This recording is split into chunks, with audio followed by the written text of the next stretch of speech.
and Justin, please. Yeah, guys, this is the I guess the second game in a row where it was a little bit of a slow start for the team, and you guys are relying on that second half kind of come back to stay competitive or take the win. Just for going forward, what kind of needs to happen to make sure that those starts are getting off faster and that you guys aren't having to come from behind and take those or taking the second half?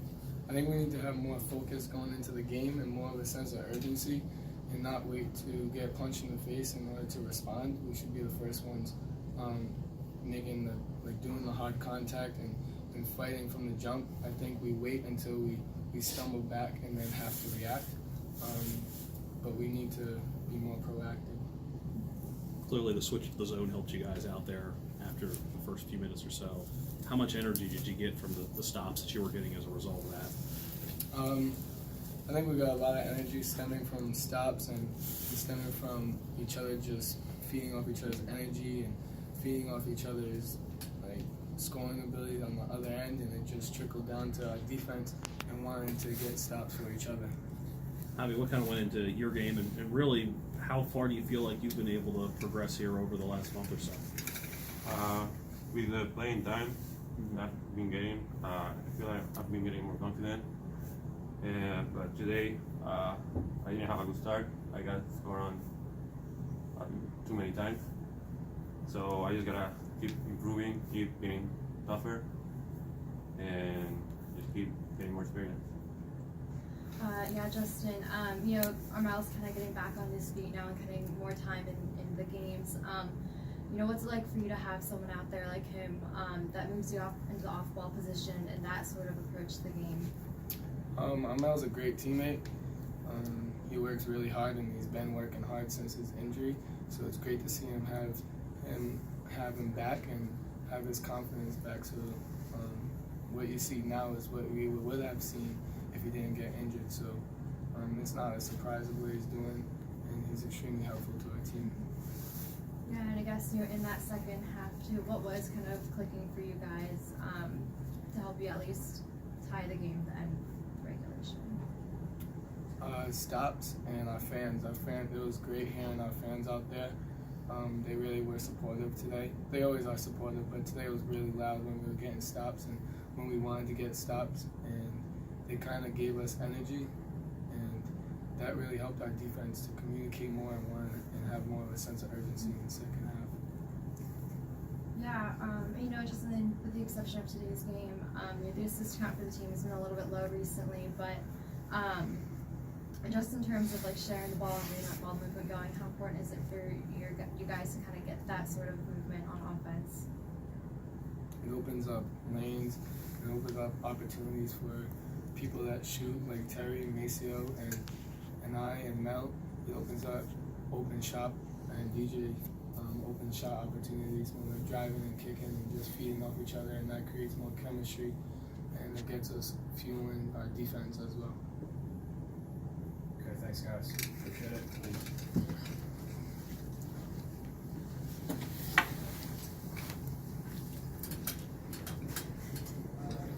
What's your take on the opening stretch? The defensive switch obviously helped you out a lot moving forward, but how much do you kind of judge it almost as the first 4 minutes and everything else in this game? Yeah, I thought the start defensively was shaky. That the big kid Hughes got whatever he wanted, and Javi was battling. That's a big tough kid, and Javi's not quite there from a physicality standpoint yet, and we didn't want to get put into rotation, so doubling him, something we talked about. We didn't want to quite do it off the bat. Coming into it, he had been taking about 5, 6, 7 shots a game on average about. So we didn't get the start that we wanted. Switching the zone obviously helped us. We didn't want to go to it that early because of how many threes they shoot.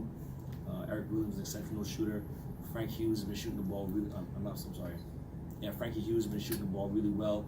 So we didn't want to go to it too early, but they're getting 2 post touches, so we had to switch up what we wanted to do, and it helped us. And I thought our guys battled, but we weren't tough enough to start the game. Not just Javier, across the board, we weren't tough enough on the glass. We got 9 offensive rebounds in the first half, and we knew how tough they were on the glass. We knew there was going to be a big part of the game. We actually ended up having more offensive rebounds than they did, but in the first half, it really dug us in a hole, not coming out the way we needed to come out with a sense of urgency and toughness. And obviously, we got it back and ended up taking the lead and all that kind of stuff. But the start was rough for us.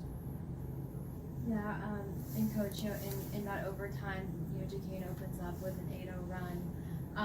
What was kind of going on there with your team, just in terms of losing a little bit of that momentum between end of regulation and overtime? I thought our team, we got a little deflated. Honestly, I thought that we felt like the game was in our grasp, and that we going into overtime that we had lost it, and we were trying. It wasn't that, let's stay up. We're good. We were down 18. Let's play 5 more minutes. Go win in this overtime session. But you can tell from our energy level and our body language, even though coaches were trying to, trying to stay revved up and all that kind of stuff, we came out flat. We came out flat, and they hit some shots, and that run hurt us. So we needed to be tougher down the stretch in regulation, and we need to come out with a better sense of urgency in overtime. But we didn't quite do that, and they hit some tough shots, and we missed some on our end. We didn't get the stops that we needed. So it's a shame, because I told our guys in there I was proud of their resiliency. What we need to do is try to figure out why we can't come out with the same sense of urgency that we show when we're down 14 at St. Joe's and win, or when we're down whatever we were down at LaSalle and won, or how we came out against Dayton, and all those. So we put spurts of basketball together where we looked exceptional, and then we put spurts of stretches where we're average. So we gotta really continue to figure out those things. Lineups, fatigue, all that kind of stuff, execution. We'll review the film, we'll look at all those things. But I told the guys I was proud of their effort. That's a really good team. They're talented, they're deep. I thought we battled our tails off and just fell short. Couple execution things down the stretch, the last minute in regulation really hurt us, and it's a shame, because I thought we played well enough to come back and to win this game on homecoming and all that kind of stuff. It would have been great for our guys, but we lost it. We can't hang our heads too much, and because we got a quick turnaround, we got to get on a plane on Tuesday and go play a really talented Davidson team Wednesday. So that's the thing about league play. You're gonna have highs, you're gonna have lows, you're gonna have everything in between. Gotta keep plugging. All right, gotta keep plugging. That's what we'll do. Yeah, speaking of lineups too, like I asked with Justin, kind of having our ball kind of back in and really getting on his feet again. Just for you as a coach, from a strategy standpoint, what's it like to have him back in as a reliable option to kind of carry the ball and move people around on the floor? Well, Mel is exceptional at getting his feet in the paint. That's a big reason why we recruited him, to be able to break people down. He hasn't been able to do that, obviously, after the injury. He was really trying to get confidence back in his bum wheel. He's just starting to get that. He's just starting to feel like his old self again, getting his wind again and all that kind of stuff. So to have him back playing at the level he's playing is great for us, because in a game like this where Terry Nolan had some significant foul trouble, only played 4 minutes in the first half, ended up playing 11 minutes in the second half, but picked up a third and a fourth, and so to have Armel and have that depth in the backcourt with a guy who in a game like this can come out and shoot 5 for 10, have 14 points, 5 assists, and 0 turnovers and 2 steals is good for us. So we're going to keep acclimating him back. He's finally getting his wind under him. He's a little bit more pop to him athletically. He's still not quite there yet where we've seen him be, but he's close. He's getting there. So having him back is certainly a bonus for us, and I'm glad he's healthy. It takes a lot of energy to come back from 18 points down. Yeah. How much do you think that wore you out that last minute into overtime? I think anytime you have to fight to come back from a deficit like that, it's going to take some significant energy. It's going to happen. But at the same time, I don't think we were worn out, so to speak, because the lapses that we had were a little bit more mental than they were physical, and you can argue that. I tell our guys sometimes that when you're fatigued, concentration is the first thing to go. But I didn't quite think we were fatigued. I thought we were ready to go. Just that that turnover against their pressure hurt us.